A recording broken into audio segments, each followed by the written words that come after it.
Pune rape కేసులో big twist. పోలీసులను pool చేసిన యువతి డెలివరీ బాయ్ వేషంలో వచ్చింది. తన ఫ్రెండే అత్యాచారం చేశాడని చెప్పిందంతా అబద్ధం. తన ఫ్రెండ్తో కలిసి ఈ కట్టుకథ ఎందుకు అల్లిందనేది పోలీసులు ఇంకా విచారిస్తున్నారు. సెల్ఫీ వార్నింగ్ మెసేజ్ పెట్టింది కూడా యువతే. 2 రోజులుగా 500 సీసీటీవీ ఫుటేజ్లు, 200 మంది పోలీసులు, 300 మంది వివిధ విభాగాలకు సంబంధించిన మిగతా పోలీసులు, వీళ్ళందరూ కలిసి 48 గంటలు చాలా కష్టపడి పట్టుకున్న తర్వాత తెలిసింది ఏంటంటే అతను ఎవరో కాదు, ఆ అమ్మాయికి సంబంధించిన స్నేహితుడే అని చెప్పి తెలుస్తుంది. 22 ఏళ్ళు వయసు ఉన్న ఒక అమ్మాయి తన సోదరుడితోని పూణేలోని ఒక అపార్ట్మెంట్లో జీవిస్తుంది. కానీ కట్ చేస్తే నాకు డెలివరీ ఇవ్వడానికి ఒక ఫుడ్ డెలివరీ యాప్ నుంచి వచ్చిన ఒక అతను నా కళ్ళల్లో స్ప్రే కొట్టాడు, నన్ను పాడు చేసిన తర్వాత మళ్ళీ వస్తాను అని చెప్పి నాకు ఒక మెసేజ్ పెట్టి వెళ్ళిపోయాడని చెప్పేసి ఏదైతే న్యూస్ వచ్చిందో దాని మీద ప్రజలందరూ అయ్యో పాపం అమాయకురాళ్ళు అని అనుకున్నారు. కానీ అది ఆ మాయకురాలు అని చెప్పి ఇప్పుడు అర్థమవుతుంది. ఆమె చేసిన ఈ మాయ ఏంటి, ఎందుకు అనేది ఇంకా పోలీసులు విచారిస్తున్నారు. దానికి సంబంధించి మరిన్ని వివరాల కోసం మా ప్రతినిధి పెట్రిషియాతో మాట్లాడి తెలుసుకునే ప్రయత్నం చేద్దాం. Hello Patricia. ఎస్, ఈ సంఘటన మీద అసలు ఇంకొన్ని వివరాలని చెప్పండి. అసలు ఈ పోలీసులు అతన్ని ఎప్పుడు పట్టుకున్నారు, ఆయన ఇంకేం డీటెయిల్స్ చెప్పాడు, అసలు ఆ ఫ్రెండ్ అని చెప్పి తెలిసిందా లేకపోతే బాయ్ ఫ్రెండా ఏంటి?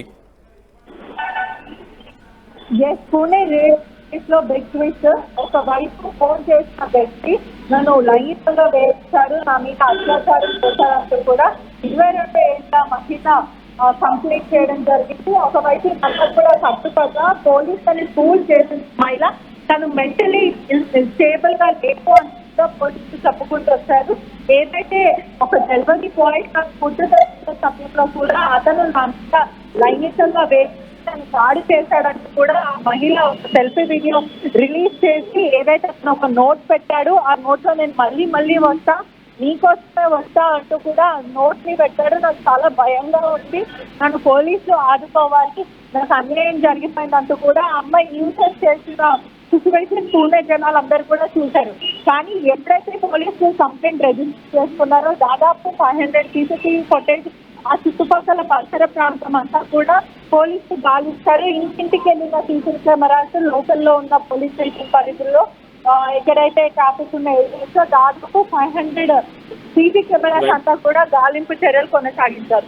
ఈ క్రమంలోనే యాక్చువల్గా అతను బాయ్ ఫ్రెండే అయినప్పుడు వీళ్ళిద్దరు నైట్ స్పెండ్ చేయడం కానీ వాటెవర్ ఇదంతా అయిన తర్వాత మళ్ళీ ఆమె కేసు పెట్టడానికి లేకపోతే ఇలా పోలీస్కి ఇన్ఫార్మ్ చేయడానికి గల కారణాలు ఏంటి?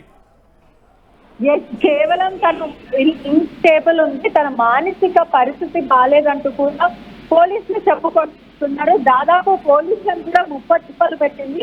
28 గంటల్లో కూడా అతని స్నేహితున్నే పట్టుకున్నారు.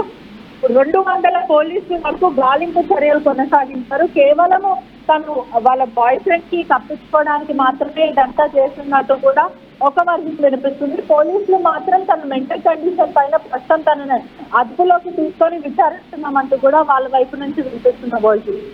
Right thank you పెట్రిషా for the update.